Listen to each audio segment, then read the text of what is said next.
My father spent 40 years building this collection. She sold it to herself for $12,000. I'm standing in his garage right now. Well, it was his garage. I guess technically it belongs to her. I'm holding a 1921 Morgan silver dollar, Philadelphia mint, no mint mark. Not even the most valuable coin he had. Not by a long shot. But it was the first one he ever showed me.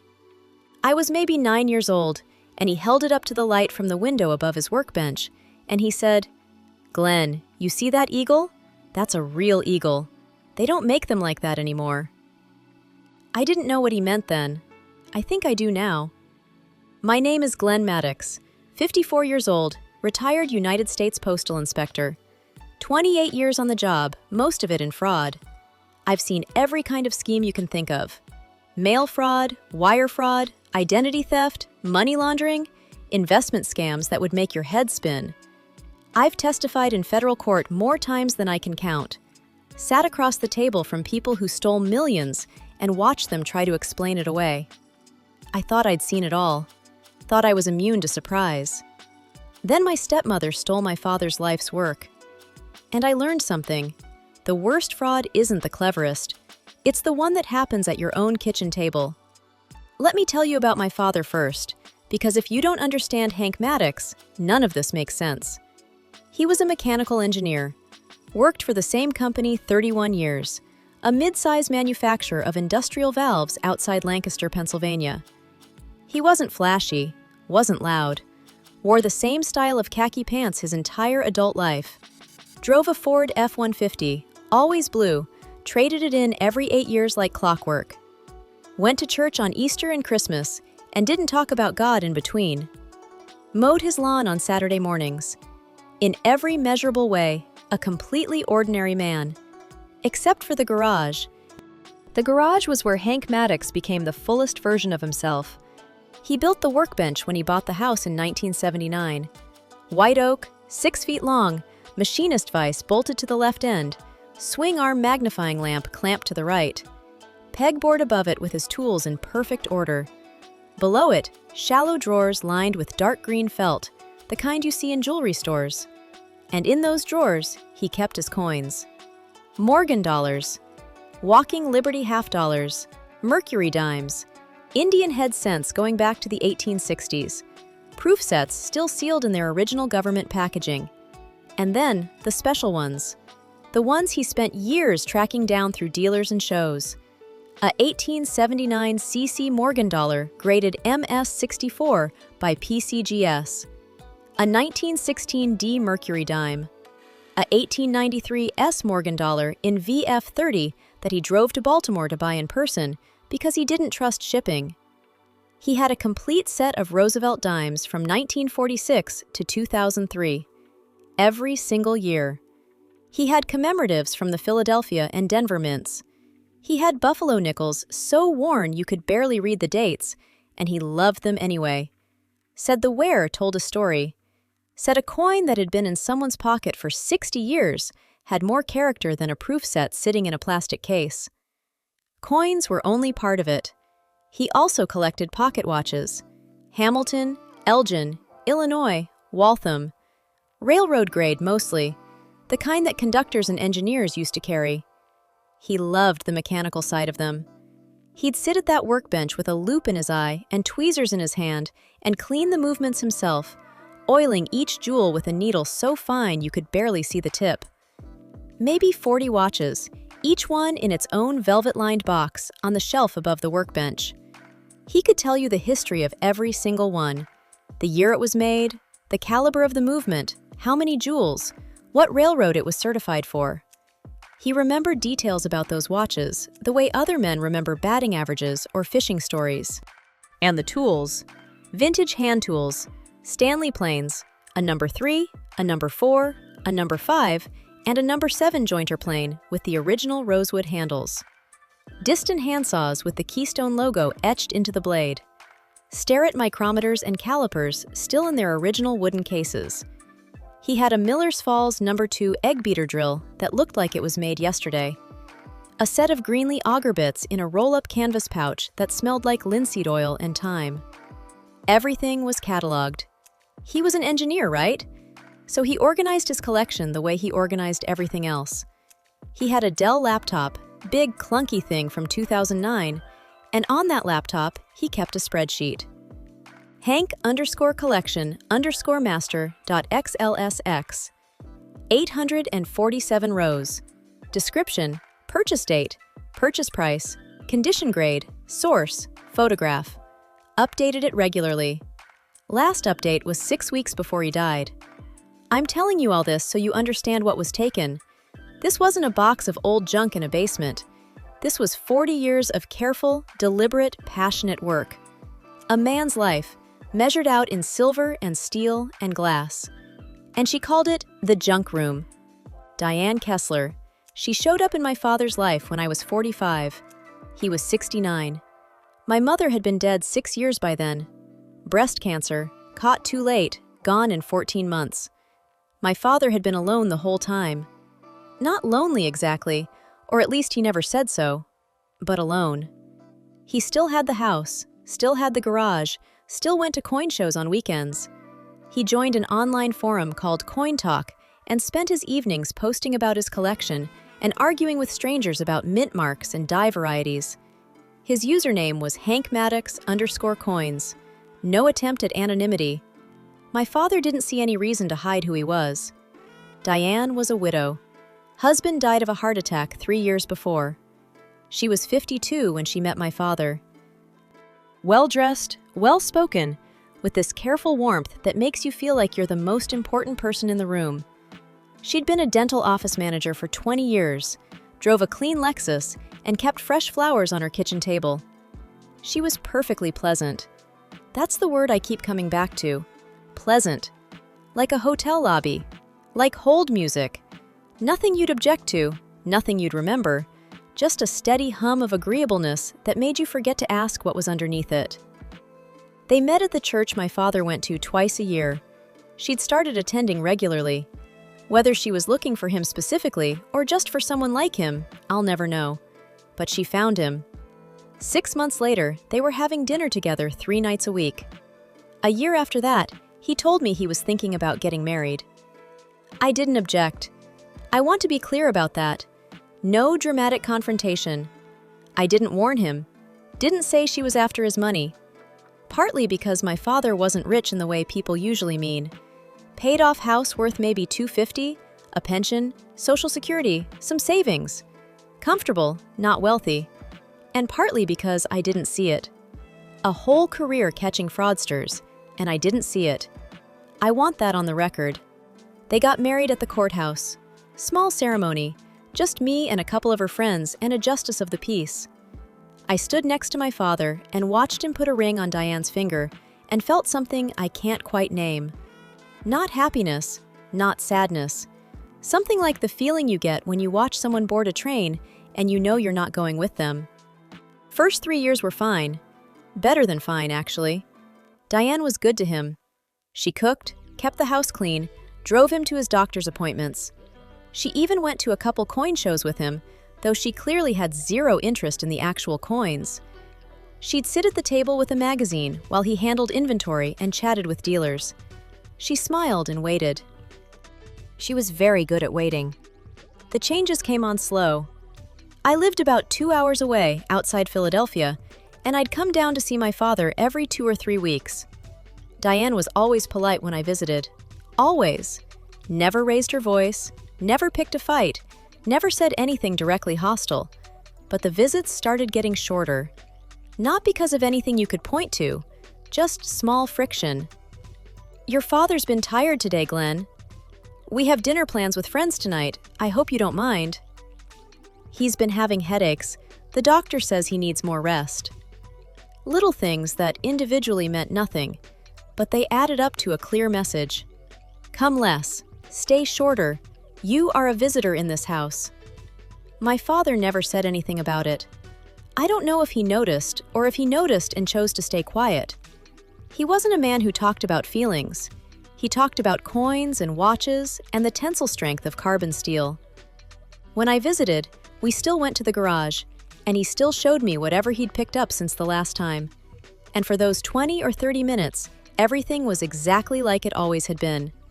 Then, Diane would show up in the doorway and say it was time for lunch, or time for his medication, or time for whatever reason she had to end it, and we'd go back inside and I'd drive home. She never once asked me about my work. In 9 years. Not once. She knew I was a postal inspector, knew I investigated fraud, never asked a single question about it. At the time, I thought she was just uninterested. Now I think she was being careful. She knew what I did for a living, and she made a deliberate decision to never engage with it. Never remind me of it. Never give me a reason to point those skills at her. That takes discipline. That's not ignorance, that's strategy. There was one moment, just one, where the mask slipped. Thanksgiving, year 6. We were sitting at the table, Diane and my father and me, and I brought up a case I'd just closed. Guy used his mother's power of attorney to liquidate her art collection while she was in a nursing home. I was telling the story casually, the way you talk about work over turkey. Diane's fork stopped midway to her mouth. Just for a second. Then she put it down, smiled, and said, "That's terrible. Some people have no shame." She looked right at me when she said it. Perfect sincerity. And then she changed the subject. At the time, I thought nothing of it. Now I replay that moment and I see something different. I see a woman who just heard her own plan described by the one person who could stop her, and she responded with exactly the right amount of outrage, exactly the right eye contact, and exactly the right pivot to safer ground. Year 5, she suggested my father consolidate his accounts. He had checking, savings, a small brokerage account, and the pension. She said it'd be easier to manage from one place. Suggested they open a joint account. He agreed. Why wouldn't he? She was his wife. Year 7, she suggested he update his will. The old one, from when my mother was alive, left everything to me. She didn't push, didn't argue, just said quietly over dinner it might be a good idea to make sure everything was up to date. He went to a lawyer. Her lawyer, as it turned out, drafted a new will. House went to Diane with a life estate. Financial accounts split 50-50 between her and me. The personal property, which under Pennsylvania law includes collections, went to Diane to be distributed according to her best judgment. Distributed according to her best judgment. I read that language later, after everything happened, and my stomach dropped. That's not accidental wording. That's not what a retired engineer comes up with on his own. That's a lawyer's phrase designed to give Diane maximum control over the most valuable thing my father owned. But I didn't see any of this at the time. I was busy. Working a case, a ring of guys who stole $3 million through fake investment prospectuses sent through the mail. I was focused on other people's crimes. Year 9. My father called on a Tuesday evening in March. Stomach pains. Doctor wanted to run some tests. Probably nothing, he said.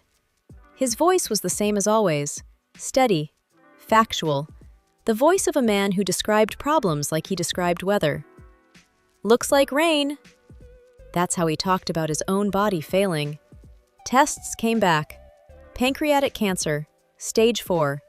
The oncologist talked about options, but the way he said options made it clear there were no real ones. My father listened, nodded, asked 3 questions about timelines and side effects, and told me on the drive home he wanted to get the garage organized. He lived 4 months, June to October. Felt like 4 years and 4 minutes at the same time. I came down every weekend, leaving Philly on Friday after work, not getting back until Sunday night. Diane was a model wife during this period, managed his medications, coordinated with hospice, held his hand, sat with him through the pain. I'll give her that. Whatever she was planning, and she was planning, I know that now, she did not neglect him while he was dying. She played the role right to the end. And maybe it wasn't entirely a role. Maybe she cared about him in some way. I've learned that people can hold contradictions like that without any discomfort at all. Those 4 months, I watched my father get smaller. Not just thinner, though he lost 40 pounds. Smaller. He shrank in his chair. His hands, which had been thick and steady, capable of holding a watch movement without trembling, became translucent. His voice went from steady to careful, like someone picking their way across ice. He stopped going to the garage in September. The walk from the bedroom was too far. He asked me to bring him the 1921 Morgan, the one I'm holding right now, and he kept it on his nightstand. I'd find him turning it over in his fingers, feeling the weight of it. He didn't say anything sentimental. That wasn't his way. He just held it. Last week was the worst. Morphine drip. Most of the time, he wasn't really there. He'd open his eyes and look around, and you could tell he wasn't seeing what was in front of him. I sat with him on a Tuesday evening, holding his hand, and he said very clearly, "The CC is in the third drawer." Last coherent sentence he ever said to me. The CC. The 1879 CC Morgan.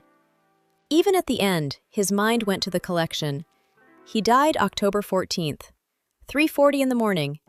Diane called me at 4:15. Her voice was steady.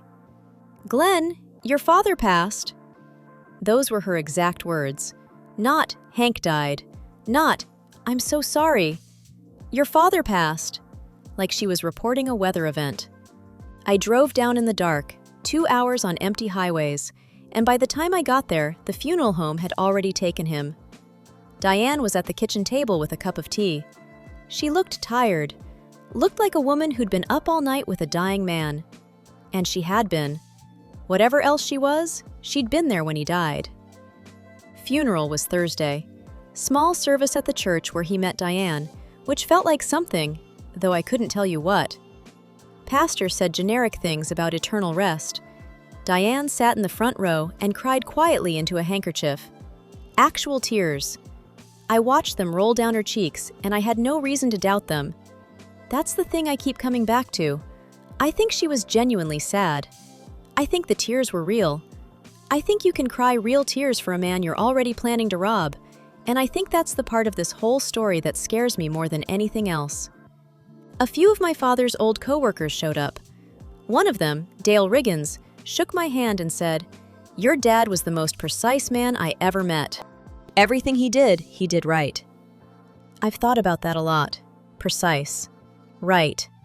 2 words that described everything about him, including his records, which turned out to be the only thing standing between his life's work and a 3-page appraisal that valued it at grocery money.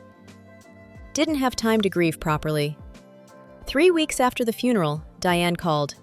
Sunday evening. I was at home in my kitchen, eating a bowl of cereal because I'd lost interest in cooking. She said, "Glenn, I want to get the estate settled. I hired an appraiser for the collection, a Mr. Pollard, Tom Pollard. He's already done the inspection." I want you to hear that again. She hired an appraiser. He already did the inspection, past tense. She didn't ask me, didn't tell me beforehand, didn't offer to have me present. She'd already had someone come to the house, look at everything my father spent 40 years collecting, and write a number on a piece of paper. And she was calling me not to discuss it. She was calling to inform me of a completed action. I asked what the appraisal came to. She said $12,200. $12,200. I know what my father paid for things because he told me. $2,200 for the 1879 CC Morgan alone. $1,800 for his Hamilton 992B railroad watch at a show in Gettysburg. His Diston number 12 saw, the one with the hand-etched blade, was insured for $1,200. Those 3 items. 3 out of 847. Worth more than Pollard's appraisal of the entire collection. I said, $12,000 for everything? And Diane said, "Mr. Pollard is a certified appraiser, Glenn. I can send you the report." I said, "Please do." She emailed it the next morning. 3 pages. 3 pages for 847 items. I've written longer grocery lists. The whole thing was grouped valuations, no individual descriptions, no item-by-item breakdown. Miscellaneous. Coins, $800. Vintage timepieces, lot, $1,400. Hand tools and related items, $600. No photographs, no condition notes, no provenance, no market comparables. Just bulk categories and numbers that had nothing to do with reality. I've seen a lot of fraudulent documents. bank statements with made-up balances, investment reports with fictional returns. I recognized immediately what Pollard's report was. It wasn't built to determine value. It was built to justify a price somebody already decided on. The conclusion came first.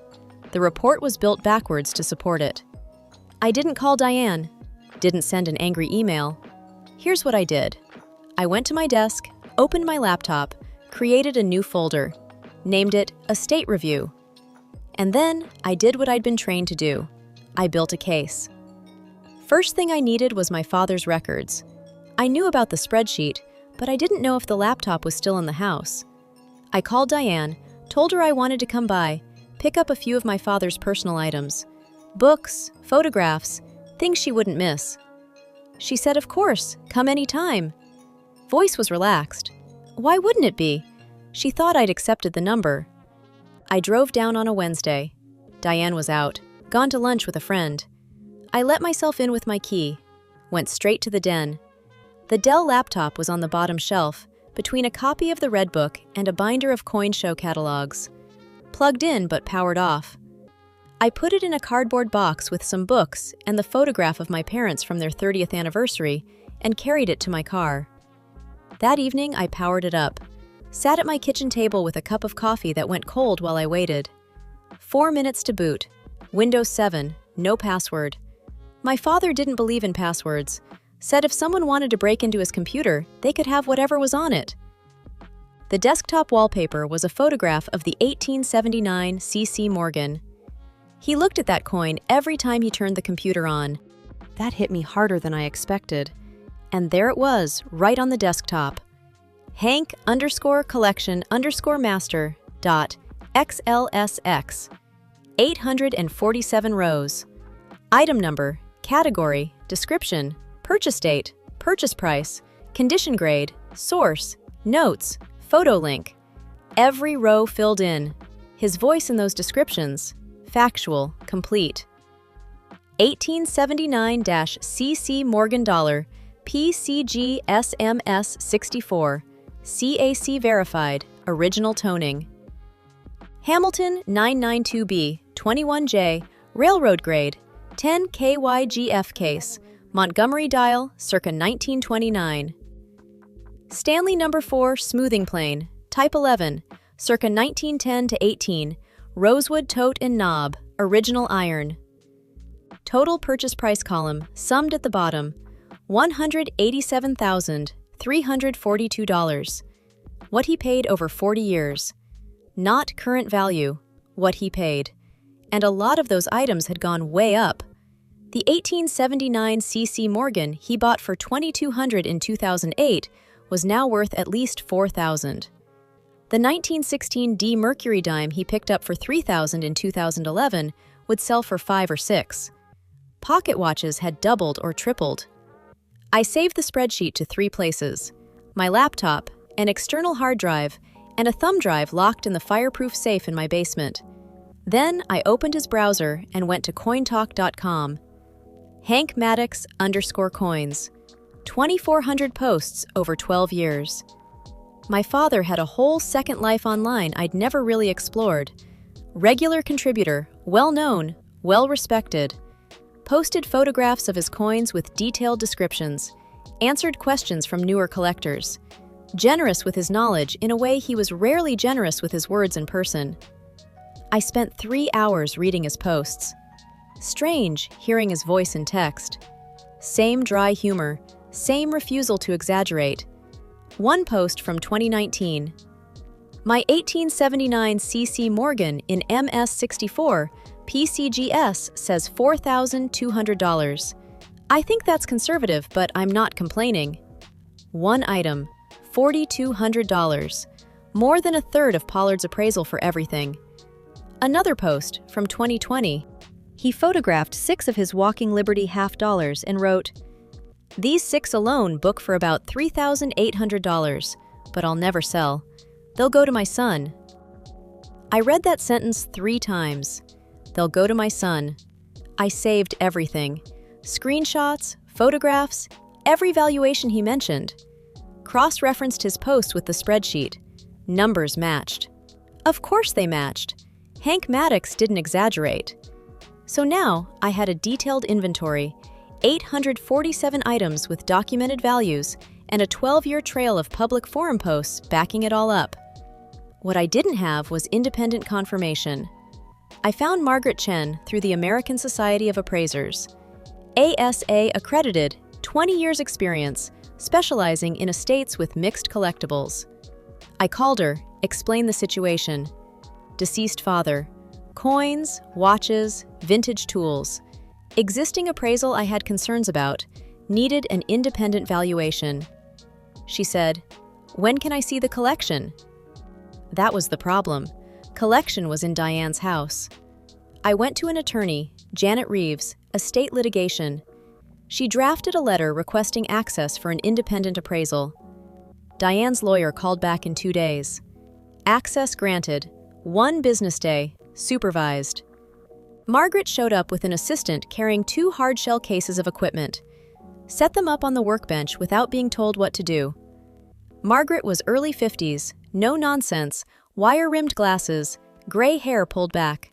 Shook my hand and said, "Show me the collection." That was it. They spent 3 days in that garage. 1 day turned into 3 because Diane's lawyer agreed, you can't rush 847 items. Diane was around for parts of it, watching from the doorway, arms crossed, same pleasant expression. Didn't interfere, didn't ask questions, just watched. Margaret worked the way my father would have. Every coin under magnification. Every watch case opened, every movement inspected, serial numbers verified against manufacturer records. Every tool tested, every blade checked for original markings. When she picked up the 1879 C.C. Morgan and looked at it through her loupe, she glanced up at me and said, "Your father had a good eye." That's all she said, but the way she said it told me the number was going to be big. I watched her work those 3 days. Didn't want to leave the collection alone with Diane in the house. Sat in a folding chair by the garage door and watched Margaret go from drawer to drawer, shelf to shelf. Second day, she found something I didn't know about. In a drawer I'd never opened, third from the bottom on the left side, my father had a small collection of colonial-era copper coins. Large cents, half cents, pieces I couldn't identify. Margaret looked them over carefully and said, "These are significant. This 1793 chain cent alone, if it grades correctly, you're looking at $15,000 to $20,000. My father never mentioned them to me. Maybe he was saving them as a surprise. Pollard had lumped them all into miscellaneous coins, 800. Her report was 63 pages. Every item described individually, individual valuations, methodology notes, market comparables for every significant piece, photographs, auction references, everything Pollard's report wasn't. Total appraised value, $347,400. Let that sit for a second. $347,400. Against Pollard's $12,200, 28 to 1. Same collection, same garage, same shelves.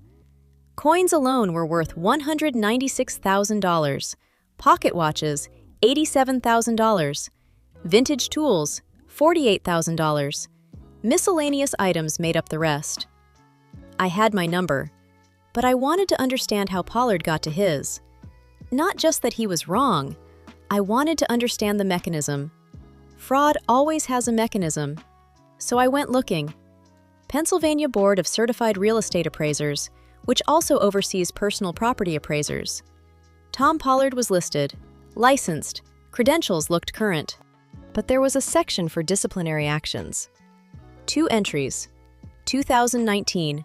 Formal reprimand for inadequate methodology in an estate appraisal. He used grouped valuations without documentation for items that needed individual assessment. 2021. Formal censure and 6-month probation for failure to maintain adequate records. The complaint came from the adult children of a deceased woman whose jewelry collection Pollard appraised at $6,000. The executor sold it for $4,800 at a private sale. Independent reappraisal came in at $41,000. Same pattern both times. Undervaluation. Buyer clients who wanted the numbers low. Same methodology. Grouped valuations, no individual descriptions, no comparables, no photos. Same template. He didn't even bother to change his approach between sanctions. This wasn't an appraiser who made mistakes. This was an appraiser who provided a service. Low numbers for people who needed them. You pointed him at a collection, and he produced the result you paid for. I've seen this type. The enablers. People who don't steal directly, but make the stealing possible. The accountant who cooks the books. The lawyer who structures the shell company. The appraiser who writes whatever number the client wants. They're the infrastructure of fraud. So, I had the inventory, the independent appraisal, the forum evidence, Pollard's disciplinary history. But the piece that turned this from a civil dispute into something with real teeth, the piece that made my stomach actually hurt when I found it, was the LLC. I don't even remember what made me look. Instinct, maybe. Years of following paper trails wires your brain to always look for the next document. Diane had mentioned on that Sunday phone call that she wanted to buy the collection through my company. I hadn't paid much attention at the time, but the phrase stuck. Suspicious phrases always stick, and eventually I went looking. Pennsylvania Department of State. Business entity search. Typed in Diane's name, filtered for LLCs. Keystone Collectibles LLC, registered to Diane M. Kessler. Filing date, October 3rd. My father died October 14th. She created that LLC 11 days before his death. I sat at my desk and stared at the screen. I'm not a man who does emotion easily. My ex-wife used to say I had the emotional range of a thermostat. But I felt something I don't have a word for. Not anger, exactly, though anger's part of it. More like watching reality rearrange itself. Understanding that something you thought was one thing was actually something completely different the entire time. My father was alive on October 3rd. Hospital bed in the living room, morphine, drifting in and out. And on that day, while he was dying, his wife went and filed paperwork to create a company whose only purpose was to buy his collection at a fraudulent price. She was sitting at his bedside, holding his hand, adjusting his pillows, bringing him ice chips, telling him she loved him. And she'd already filed the LLC. It got worse. It always gets worse when you pull the thread far enough. The registered agent for Keystone Collectibles LLC was Thomas R. Pollard. The appraiser was the registered agent of the company that was going to buy the collection he appraised. Let me be clear about what that means. An appraiser is supposed to be independent. His only job is to determine fair market value. No financial relationship with either party, no interest in the outcome. That's the entire basis of his credibility. Pollard wasn't independent. He was part of the deal. He wasn't evaluating the collection. He was facilitating the transfer. His appraisal wasn't wrong because he didn't know better. It was wrong because it was designed to be wrong. The 12-2 wasn't a valuation. It was a purchase price, decided in advance, dressed up as professional opinion. I printed everything. LLC filing, registered agent listing, Pollard's disciplinary records, the spreadsheet, Margaret Chen's appraisal, the coin talk posts. Put it all in a binder, drove to Janet Reeves's office, set it on her desk, and said, "This is what we're dealing with." She looked through it for about 20 minutes. Then she looked up and said, "This is one of the most brazen things I've ever seen." Janet doesn't exaggerate. 15 years of estate litigation. For her to use the word brazen, that tells you something. During all this, Diane called me twice. First time, she asked if I'd gotten Pollard's report. I said, "Yeah, I reviewed it, needed some time to think." She said, "Of course, take your time." Voice was warm, patient, no reason to rush. She thought I was a grieving son who couldn't tell the difference between a Morgan dollar and a quarter. Second call was 2 weeks later. She wanted to wrap things up, close probate by the end of the month. Said she was buying the collection through her company. Used the name Keystone Collectibles. Said it would be cleanest for everyone. Then she said, "I know this stuff doesn't mean much to you, Glenn. I'll make sure the important pieces stay safe." I'll make sure the important pieces stay safe. like she was doing me a favor, like she was protecting my father's legacy by buying it at 3 cents on the dollar. I said, "Sure, Diane, sounds reasonable. Let me talk to my lawyer and we'll get it done." She said, "Wonderful." That word, wonderful. I've turned it over in my head 1,000 times. The confidence, the satisfaction, the absolute certainty she'd won. That one word woke me up more than any document ever could. I was recording the call. Pennsylvania's a one-party consent state. I had her on tape acknowledging the LLC, the purchase plan, and her confidence that I had no objection. Janet and I spent 3 weeks building the counterfile, 112 pages, numbered, indexed, tabbed with colored dividers. Each section built on the last, like layers of a wall. My father's spreadsheet, 847 items. Margaret Chen's 63-page report, everything individually assessed, total $347,400. Side-by-side comparison. Pollard's, miscellaneous coins 800, next to Chen's, $196,000. His vintage timepieces, lot 1,400, next to her, $87,000. You didn't need to be an expert to see those numbers came from different planets. Coin Talk posts, 12 years of my father discussing specific items, citing values, sharing photos. Every post backed up the spreadsheet and Chen's appraisal. Pollard's 2 sanctions, both for undervaluation, both for buyer clients. The LLC filing, October 3rd, 11 days before death, with Pollard as registered agent. Janet's brief explaining that the appraiser who was supposed to be independent was actually the registered agent of the company buying the collection. And the phone recording. Diane's voice, calm and warm, saying, "Wonderful. We submitted it 3 days before the probate hearing." Janet wanted Diane's lawyer to have enough time to read it, but not enough to build a defense. Strategy, not sportsmanship. I won't pretend otherwise. The hearing was a Tuesday in January. Probate courtroom, 2nd floor of the county courthouse. Room smelled like old carpet and radiator heat. Judge Patricia Wen, 11 years on the probate bench. Reputation for thoroughness and 0 patience for nonsense. 6 people in the room. Me, Janet, Diane, her attorney Harold Stokes, a court reporter, and a clerk. Diane looked the way she always looked. Put together, dark blue dress, small pearl earrings, hands folded in her lap like a woman at a luncheon. She glanced at me once when I came in and gave me this small, sympathetic smile, the kind you'd give someone at a funeral. I didn't smile back.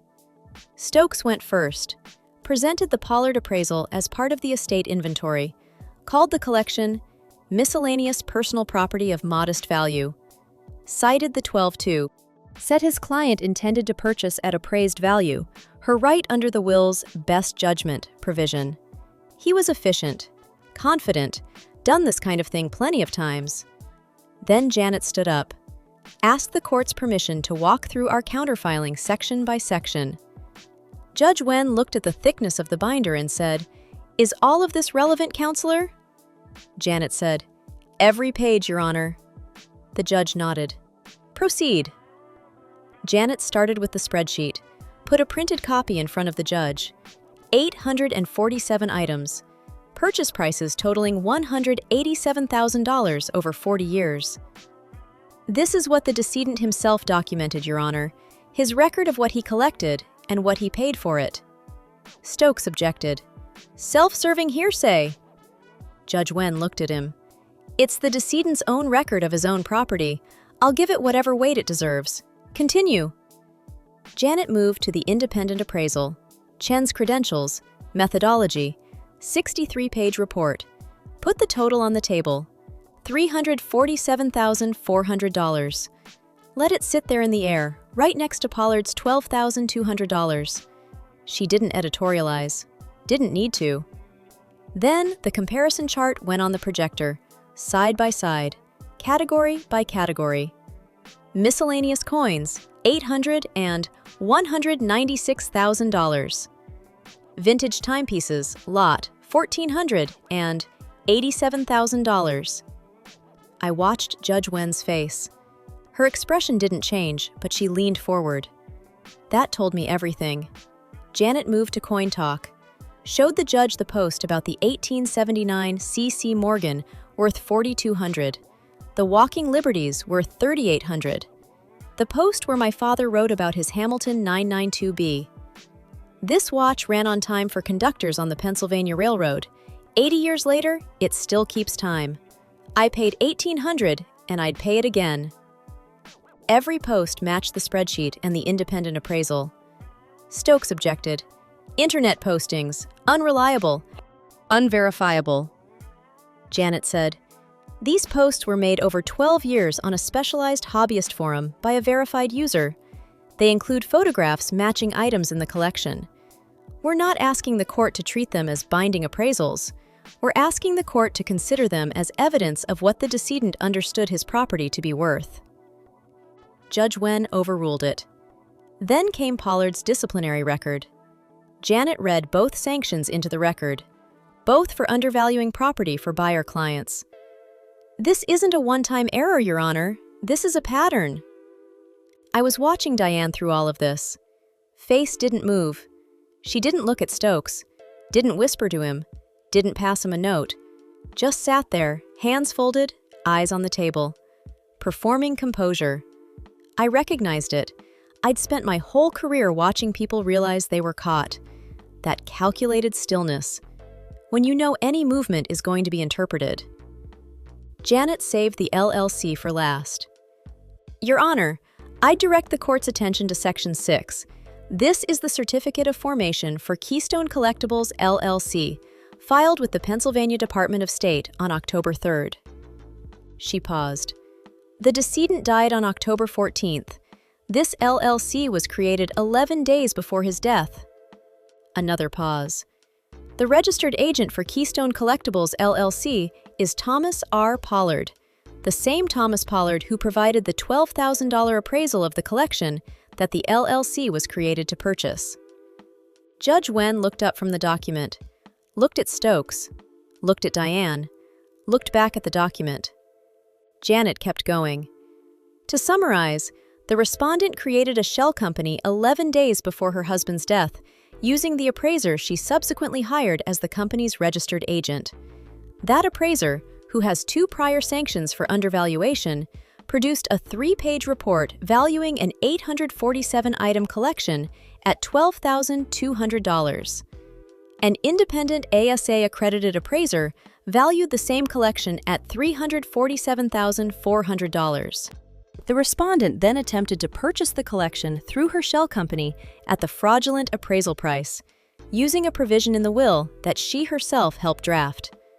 This is not a disagreement about value. This is a scheme. That's when I saw it. Not on her face. Her face was perfect. It was her left hand. Her thumb pressed into the knuckle of her index finger, pressing hard, nail going white. One small, involuntary act of pressure. You'd never see it if you weren't looking. But I was looking. I'd been looking at people under pressure my whole career. Stokes got up, said his client disputed the characterization, legitimate reasons for the valuation difference. LLC was a bookkeeping convenience. He didn't sound confident. He sounded like a man who just found out the hole he was standing in was a lot deeper than anyone told him. Janet played the recording. Diane's voice filled the courtroom. Calm, warm, perfectly pleasant. I know this stuff doesn't mean much to you, Glenn. I'll make sure the important pieces stay safe. And then, wonderful. The courtroom went quiet after that. Judge Wen took a 20-minute recess. When she came back, she ruled from the bench. 1. Pollard's appraisal was rejected. Methodological deficiencies and undisclosed conflict of interest. 2.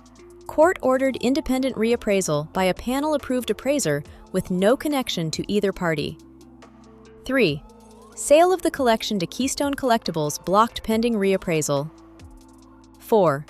Pollard's conduct referred to the State Licensing Board. 5. Copies of the filing forwarded to the Pennsylvania Attorney General's office for review of potential fraud. Judge Wen looked at Diane when she delivered that last one. Diane didn't move. Looked straight ahead, hands folded, face composed. But something shifted behind her eyes. Subtle. Most people would have missed it. Not fear, recalculation. The moment the plan stops working and you have to start thinking about what comes next. Stokes asked to approach the bench after the ruling. Janet told me later he was probably trying to negotiate. Dissolve the LLC voluntarily, consent to the reappraisal, anything to keep it away from the AG. But the referral was already made. Can't unring that bell. Outside the courthouse, Janet and I stood on the steps. Stokes and Diane came out a few minutes later. Stokes walked fast to his car without looking at us. Diane came out alone, walked down the steps carefully, holding the railing. For just a second, she looked like what she was, a woman who'd been caught. Then the mask went back on, straightened her shoulders, sunglasses on, walked past me without a word, got in her Lexus and drove away. Didn't look at me. Drove off like someone leaving a parking lot.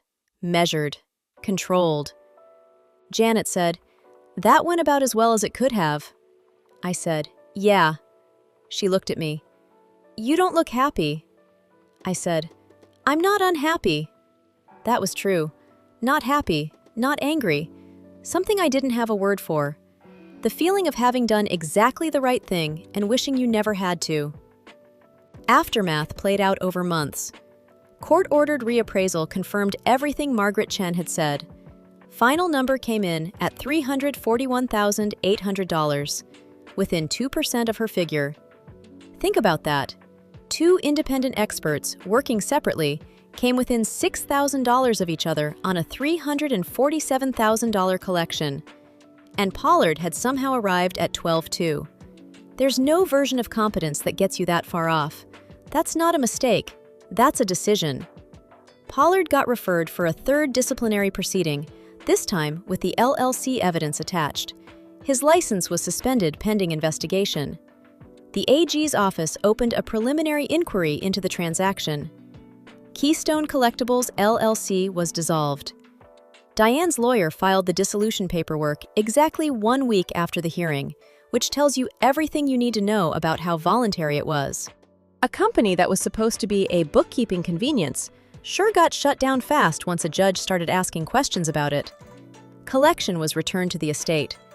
The court reinterpreted the will's best judgment provision, given the evidence of what Diane's judgment actually looked like, and treated the collection as a specific bequest to me, consistent with my father's documented intentions, including his coin talk posts.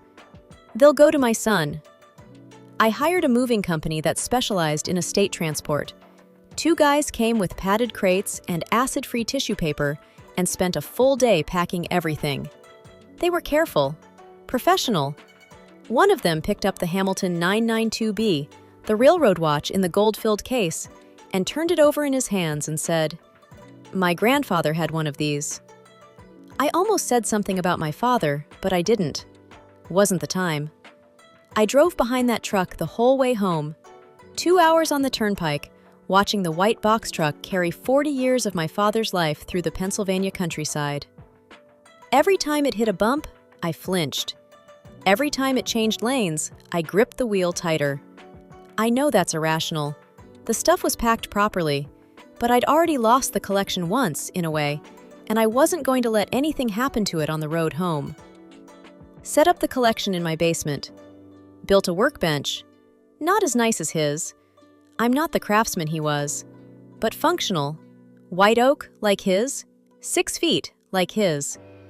Mounted pegboard on the wall and hung the tools in the same order he kept them.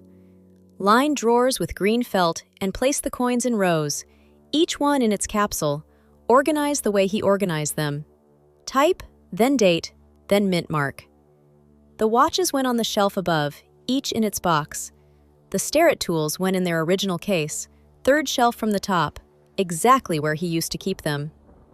I spent a whole weekend setting it up. Didn't eat much. Didn't sleep much. Just moved from box to box, unwrapping each piece, checking it against the spreadsheet, finding its place. By the end of Sunday, the basement looked like a smaller version of his garage. Not the same. Nothing could be the same. but close enough that when I sat at the bench and turned on the magnifying lamp, I could almost hear him behind me saying, "That one goes 2 slots to the left, Glenn." I open that old Dell laptop sometimes and scroll through the spreadsheet. 847 rows. His voice in cells and columns. 1921 Morgan, Philadelphia, no mint mark, AU 55, natural toning, purchased at Gettysburg Show, 2004, $185. He treated each item like it mattered, because to him, it did. I think about what Diane did, and I think about timing. Not just the LLC, though that's what keeps me up at night. The 11 days. All of it. 9 years of positioning. The gradual isolation. The will revision. The joint accounts. The quiet, patient construction of a position from which she could take everything and make it look like routine estate administration. She never raised her voice, never made threats, never did anything that would set off alarms. She was pleasant, patient, present. And the whole time she was building a cage around my father's legacy, bar by bar, year by year. None of us saw it because the bars looked like kindness. People ask if I think she loved him. I don't know. I think she could perform love with total conviction. I think she held his hand while he was dying and felt something, but I've stopped trying to figure out what. The answer doesn't change anything. What I know is this. While my father was dying, she was planning. While he was holding the Morgan dollar on his nightstand, thinking about whatever dying men think about, she was creating Keystone Collectibles LLC with an appraiser she'd already hired to lie about what his life's work was worth. I spent my career catching fraudsters, mail schemes across state lines, money through shell companies and offshore accounts. I sat across from people who stole millions and watched them fold when the evidence came out. I saw all kinds, the nervous ones who couldn't stop talking, the angry ones who blamed everyone else, the quiet ones who just stared at the table. But not one of them, not a single one in 28 years, sat next to the victim at breakfast. Not one held the victim's hand while he died. Not one went to the funeral and cried real tears, and then, 3 weeks later, called the victim's son and said the word, "wonderful," after he agreed to be robbed. Diane did all of those things, and she did them without raising her voice, without breaking character, without a single moment of visible guilt. That's what makes this different from every case I ever worked. The criminals I caught were playing a role for weeks, maybe months. She played hers for 9 years, and she never missed a line. Collections in my basement now, safe, cataloged, insured for what it's actually worth. I maintain the spreadsheet the way he would have, even started posting on CoinTalk. Some of the old-timers remember my father and send me messages. They tell me he was a good man, knowledgeable collector, generous member of the community. I know all that. Knew it before they told me. But something's different now. When I go down to that basement and open one of those felt-lined drawers and pick up a coin, this 1921 Morgan, the one he showed me when I was 9, I don't just see the coin anymore. I see the whole thing. The drawer, the workbench, the garage, the house. Diane in the doorway saying it was time for lunch. My father getting smaller in his chair. The laptop with the spreadsheet he updated 6 weeks before he died, still believing his records would matter, that the truth of what he built would be obvious. And I see the LLC filing date, October 3rd, 11 days. I got the collection back. That's the outcome. If you measure success by outcomes, I succeeded. Pollard's facing his 3rd disciplinary action. AG's investigating. Keystone Collectibles doesn't exist anymore. Diane's claim was blocked, reversed, and taken apart in open court. But that's not what it feels like. It feels like exhaustion, not the kind from effort, the kind from understanding. I understand now what happened in that house over 9 years. The patience it took, the calculation, the daily discipline of being pleasant while you sized up everything you planned to take. My father documented everything, labeled everything, organized his life like he organized his workbench. Every tool in its place, every coin in its capsule, every watch in its box. He believed that if you kept careful records, the truth would speak for itself. And he was right. His records saved his collection. That spreadsheet on a clunky old Dell laptop was the foundation of the case that brought everything back. But he was wrong about one thing. He believed the people at his table were who they appeared to be. He believed kindness meant good faith. He was a man who trusted order, and he applied that trust to a person who was anything but orderly in her loyalty. He couldn't have known. He wasn't naive, wasn't foolish. He was a 78-year-old man dying of cancer who trusted his wife because that's what you do when you're dying and someone's holding your hand. You don't run a background check on the person bringing you ice chips at 3 in the morning. You don't question the motives of the woman who's managing your morphine schedule. You trust her because the alternative is too terrible to think about while you're trying to die with some dignity. She used that trust, waited 9 years, moved slowly, never overplayed it, built the whole structure piece by piece.